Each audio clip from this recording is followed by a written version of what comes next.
Welcome to Oklahoma Gardening. On today's program, host Casey Hinches looks at plant families and how you can judge a book by its cover, or in this case, a plant by its flower and leaves.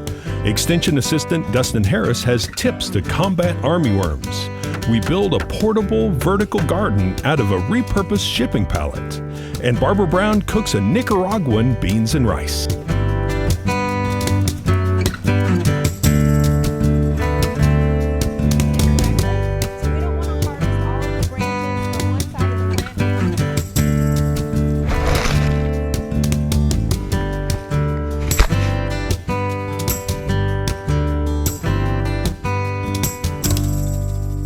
Oklahoma Gardening is a production of the Oklahoma Cooperative Extension Service as part of the land grant mission of the Division of Agricultural Sciences and Natural Resources at Oklahoma State University, dedicated to improving the quality of life of the citizens of Oklahoma through research-based information.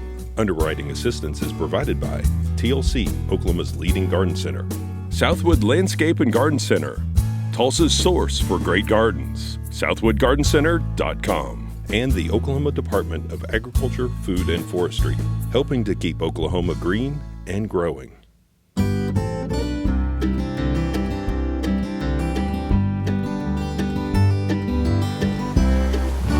Has anyone ever asked you about someone whom you maybe didn't know, but you knew their family or you knew someone in their family?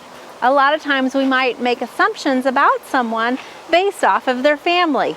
Whether we want to admit it or not, we sometimes share our same characteristics as our family, such as our physical characteristics, our personality, or some of our interests. Well, the same is true for plants. All plants are divided into families, and a lot of times they share similar characteristics. This can help you as a gardener if you know some of those plant family characteristics with identification and pest control. Here we have a cotton plant, and you see this growing in the agriculture fields a lot. We have an ornamental black cotton here as well. Now, this plant is in the Malloaceae family or the mallow family, and a few characteristics that define this family is that it has palmate venation, and you can see on the leaves that the veins radiate out from the center of the leaf. And if you think about your hand and how your fingers radiate out from the palm, you'll see palmate venation. Now, the other thing is that these have a flower that have 5 petals and also 5 stamen. When they start to fruit, they produce a fruit that is a capsule, and again it will have 5 compartments to that capsule. Now, over here we have another plant that we often see in our vegetable garden, and this is okra. Okra is also in the Malloaceae family, and you might see some similarities. If you look at the leaf, while it's deeply lobed, it also has palmate venation, and it has flowers that also have 5 petals and 5 stamen. Now, sometimes those stamen may be fused. Of course, the fruit, again, has a nice capsule fruit that will break open. Now, if you look at the cotton flower and also the okra flower, you might see some similarities there and recognize it as another plant that we know in our landscape, and that's the rose of Sharon or the hibiscus. These two plants are also in the Malloaceae family, or better known as the mallow family. And there's a few sweet treats that we also get from this family: the marshmallow, the cacao, and also the cola plant. You want to make sure not to make any dangerous assumptions about plants just because they are in a certain plant family. In fact, even though we eat peppers and tomatoes, there's many plants in the nightshade family that are toxic, including this nightshade here that we often see growing in our pastures. Even though it has a tomato-like fruit, this is a toxic plant. Now, there's about 67 plant families that actually only have one existing species in them. For example, the Ginkgo biloba. The Ginkgo biloba is the only plant that is actually in the Ginkgoaceae family. There are a lot of plants to know, and there's a lot of plant families, but in fact 50%, over 50% of all the existing plants are in the top 15 plant families. I'd be remiss not to talk about a couple of those, including the largest plant family, the Asteraceae family, or the sunflower family. This plant family includes all of those plants that have a disc and ray florets. So if you think about a sunflower, that's one from this family, as well as the daisy and the chrysanthemum, as well as the dandelion. Another important plant family that we have is the Poaceae family, or the grass family. It has characteristics of having a hollow stem and long parallel veins, and also leaves that wrap around the stem. The stem's usually divided at nodes as well. Now, we have a lot of different plants that come out of this, including pearl millet, our ornamental millet, our ornamental grasses, as well as our turf grasses. So this is a critical plant family. Now, there's two plants that we often call grasses that really aren't, and that's monkey grass and mondo grass. If you look at these plants, they have a long strappy leaf, but they're not actually hollow. Now, as a gardener, this is important to know, because often we use these plants as borders and edges along our flower beds. And if that Bermuda grass creeps into it, we could get a grass-specific herbicide that would kill out that Bermuda grass, and it wouldn't harm our liriope.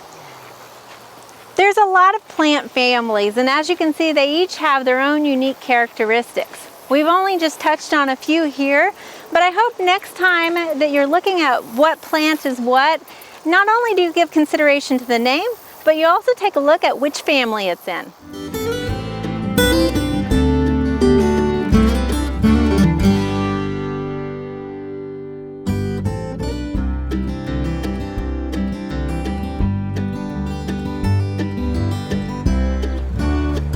Joining us again today is Dustin Harris, who is an extension assistant with OSU. And Dustin, we're going to talk about armyworms today. What do we need to know about armyworms? Well, they are a larvae of the fall armyworm moth, and those are normally a light brown winged moth, normally 1.5 inch wingspan. Okay. And then they'll have a lighter colored back pair of wings on them. Okay. And is it the moth that we're worried about, or we're worried more about the larvae? Well, you'll see the moth a lot more often than you actually do the larvae, just because they are common and they like to inhabit small bushes and stuff like that. So you probably see them and don't realize it a lot of times. But the larvae is actually what will cause the damage and will feed on the above ground structures on turf grass. Okay, so what's kind of the timeline that they will be feeding on our turf?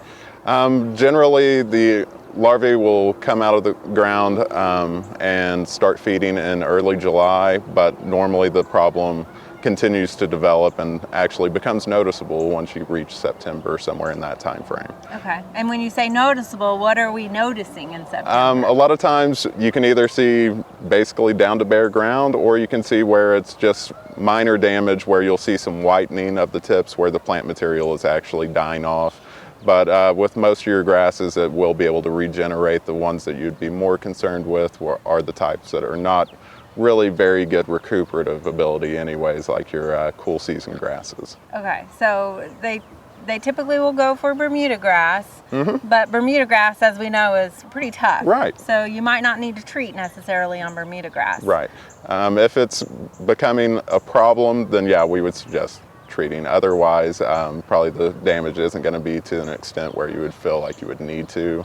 Okay. But at times, if you have a large infestation in some of your grain crops or something like that, the problem will be a lot more defined for turf grass as well that year. So in those years, probably would need to treat. Other times you might need to treat as if it is a high maintenance grass, such as like a putting green or something like that, even though their preference normally seems to go more towards the warm season grass. Okay, and what do we need to treat with? There's multiple products out there. A lot of your old standards, such as 7, can do it, and then I believe there's also a few other chemicals that are available through your local retailers that would treat that. And of course, we always want to make sure we read the label, right, and use those as appropriate. Okay, well, thank you for sharing this with us. You're welcome.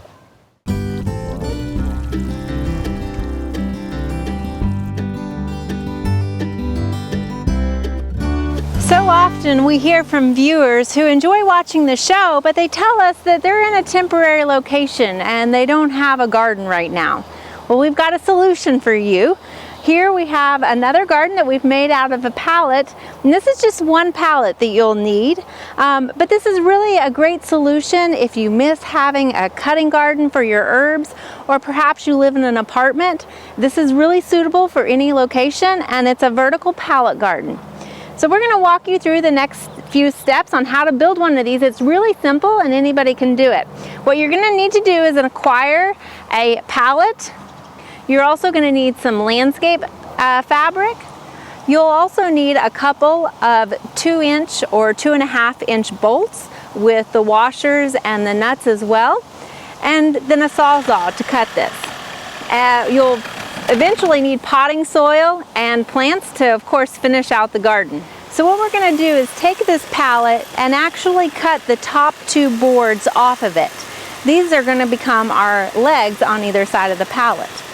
We'll then remove the larger, wider board on the back side, and this will help to fill the void on the back side of the pallet where typically a pallet lift or a pallet jack will go in, where the tines of the fork will go in. We want to put a board in there to reinforce the landscape fabric to kind of help with the weight of the potting soil so that it doesn't push out. The next thing that we're going to do is take these 2 boards that we've removed from the pallet and attach them to make our legs. In order to do this, you're going to lay the pallet down and determine how long these legs need to be. And you want them to be the same height as the new cut pallet. You're going to want to clamp your leg to the side of the pallet just to help secure it, and then measure about 2 inches down and to the center of that leg. That's where you're going to want to drill a hole through both the leg and also the outside of the pallet. So once you've got your hole drilled through the leg and also the outside of the pallet, you're going to take your bolt and push that through, and then you're going to take your washer and your wing nut and secure that on the inside of the pallet. You don't want to tighten the wing nuts down all the way because these actually will serve as hinges for our legs. To ensure that your leg doesn't hit the pallet, you're going to want to cut any overhanging boards that might still be remaining on the pallet. For the next phase, having a couple of sawhorses is handy. As we put this pallet up on it, it will help save our back so we're not having to bend over. At this point, we're going to take the landscape fabric and begin stapling it to the bottom front side of the pallet. We'll then flip the pallet over and continue stapling on each board as we work our way to the top. This will ensure that we're putting enough landscape fabric on the board as we go, filling in the depressions between each board. You can't overdo the stapling because this just reinforces it, because we're going to be supporting a lot of weight here. After you've gotten all the staples in and you've worked your way to the top of the pallet, you'll then come back to the bottom edges and gift wrap those corners.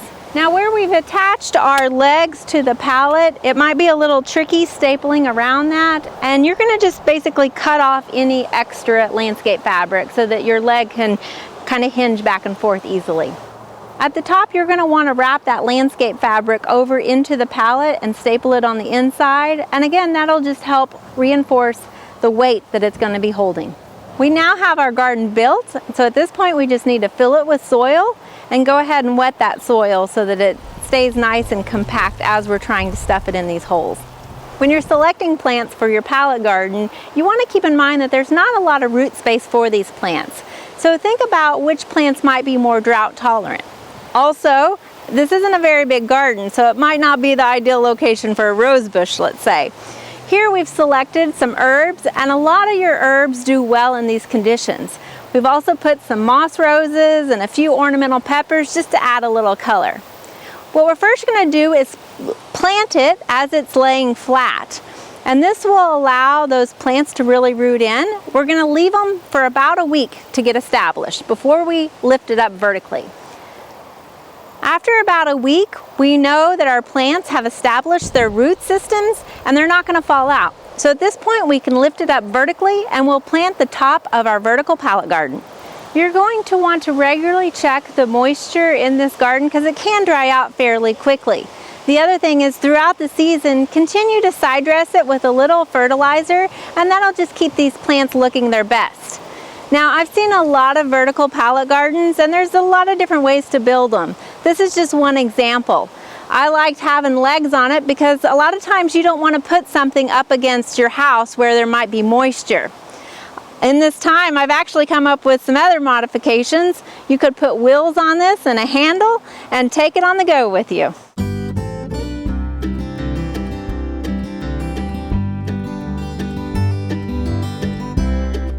If you're like me, when you travel, one of the things you want to do when you come back is try and duplicate some of the food you had when you were away. I was fortunate to go to Nicaragua, and one of the things that we had every day while there was some form of beans and rice. And very often it was gallo pinto, which is a national dish. So on my philosophy of trying to recreate, that's what I'm going to try and do for you today. First of all, you need to have preferably the right beans. Red beans and rice, they're everywhere in so many cultures. But the particular one that I was at used a small red bean. So the pinto bean is real common in Oklahoma. You could use it, but as you go down the line, you'll see differences in color. These are light red kidney beans, very common in red beans and rice, perhaps. But again, they're bigger. They're going to cook a little bit different. They're going to have a little bit different texture. Black beans is another example, and these are used in some of the other cultures in place of the small red beans. Cuba, for instance, is more apt to use a black bean. Guatemala is more apt to use a black bean. This is the small red bean that we can get in Oklahoma in supermarkets. You can special order the actual small bean from that part of the Central America. Probably not worth it unless you're truly dedicated to getting exactly what you wanted to have. Now, it also uses rice, and the rice I didn't notice much difference with. They used a long grain rice. It looked very similar. I brought some home, compared it. Very similar to what we usually use for long grain rice. So the idea of this dish is that it's a leftover dish. So down there, they always have day one and day two going at the same time. Day one is where you cook the beans and you cook the rice. You eat some of those, you have the leftovers, and the next day you have gallo pinto. So to cook the beans, you're going to put a cup of beans that you've sorted through to make sure you don't have any stones or broken beans.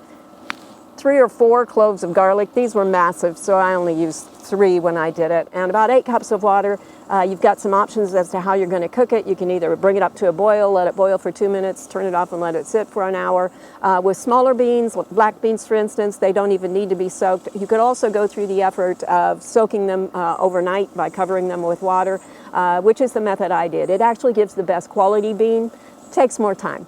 So the beans are done, and you can see this is some of the retained cooking water. I saved about 1.5 cups of cooking water and a little bit extra in case I lost some of it for some reason, but I also wanted to have a little bit more in case the gallo pinto looked a little dry. I've got a medium saucepan here. We're going to do the rice now, which is also the day one of this effort. So to the saucepan, I'm going to add 2 tablespoons of oil. And I'm using coconut oil because that's what would have been commonly used down there.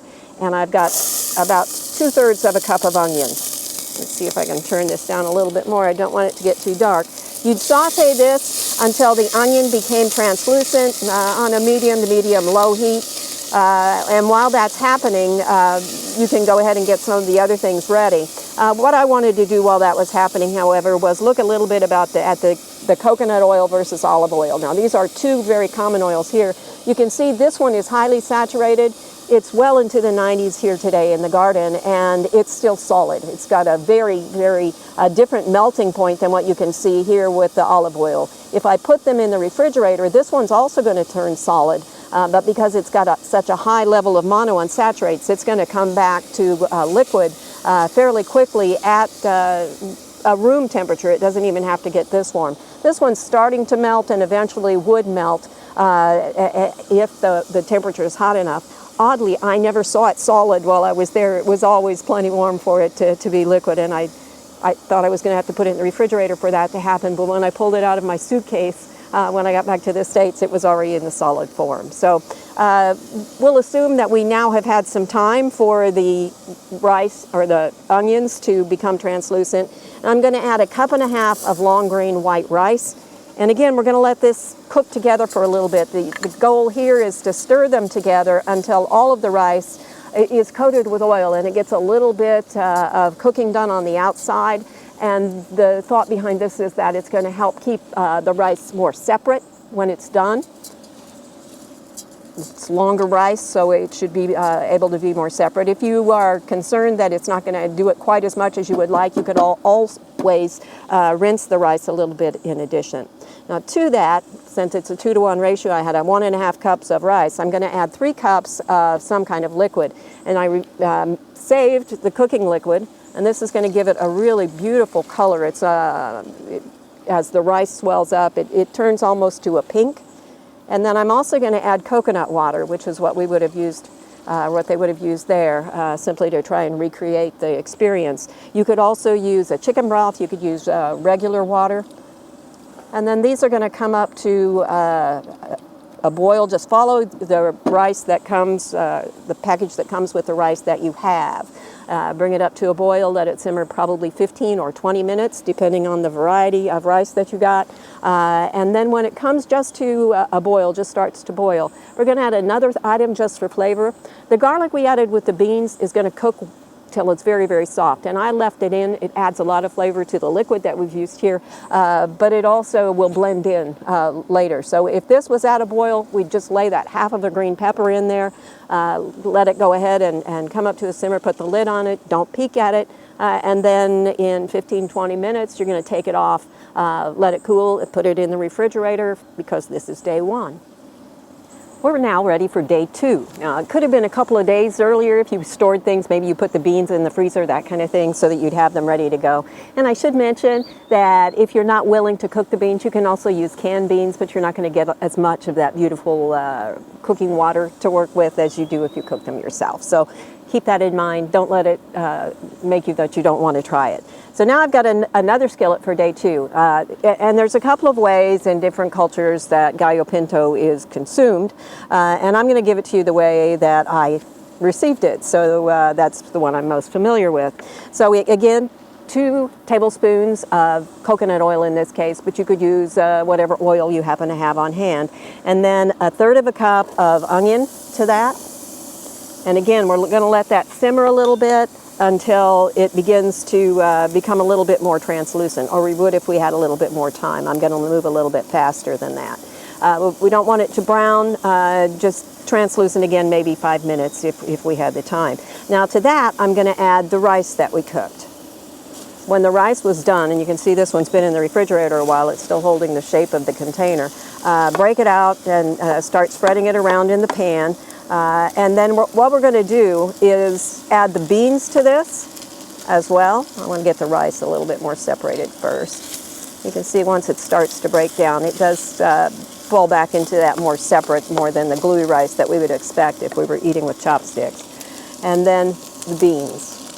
And you may be able to see chunks of garlic in there because I still kept it.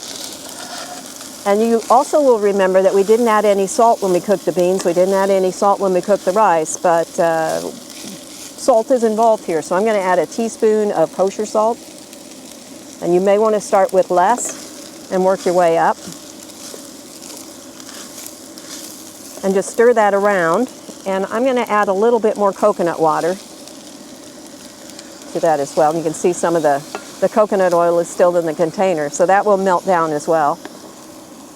We're just going to, at this point, heat it through. Now, in some families, what they will do is they will make sure that it's heated through, and then they'll let it sit in the pan because they want the bottom to get a little bit crispy. They prefer it with that crispiness, but I never had it served to me that way. So thus far, I've been sticking to, actually, I've just been trying to figure out this recipe before I moved on to the variations on a theme. So now we'll assume that this has now heated through. It will definitely take longer than this when you do it.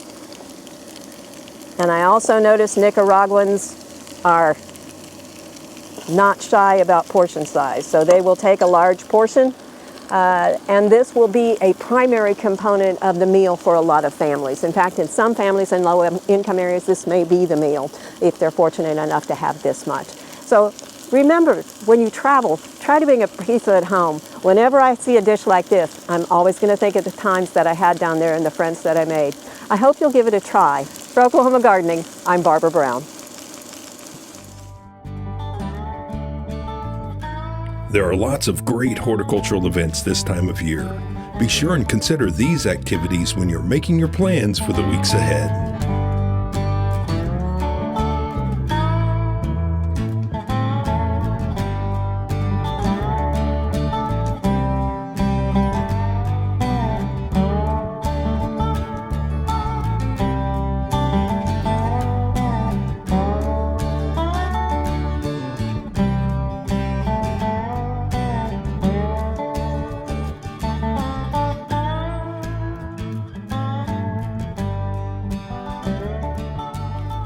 Next week on Oklahoma Gardening, we travel to the OSU Mingo Valley Vegetable Research Station in Bixby, Oklahoma, to look at some of the work that's being done there. We'll check in on protecting squash plants with row covers, some fruit variety trials, and research to improve sod production. So join us then for more TV You'll Grow to Love. To find out more information about show topics, as well as recipes, videos, articles, fact sheets, and other resources, including a directory of local extension offices, be sure and visit our website, oklahomagardening.okstate.edu. And we always have great information, answers to questions, photos, and gardening discussions on your favorite social media as well. Join in on Facebook, Twitter, and Instagram. You can find this entire show and other recent shows, as well as individual segments on our Oklahoma Gardening YouTube channel. And tune in to our OK Gardening Classics YouTube channel to watch segments from previous hosts. Oklahoma Gardening is produced by the Oklahoma Cooperative Extension Service as part of the Division of Agricultural Sciences and Natural Resources at Oklahoma State University.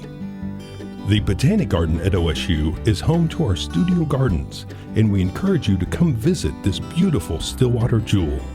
We wish to thank our generous underwriters, TLC Garden Centers, Southwood Landscape and Garden Center, and the Oklahoma Department of Agriculture, Food, and Forestry. Additional support is provided by Pond Pro Shops, Greenleaf Nursery and the Garden Debut Plants, and the Oklahoma Horticultural Society.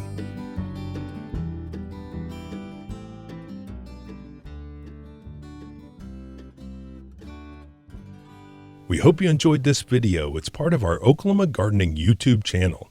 You can also find even more videos on our OK Gardening Classics YouTube channel. And join us on social media for great gardening tips, photos, and discussion.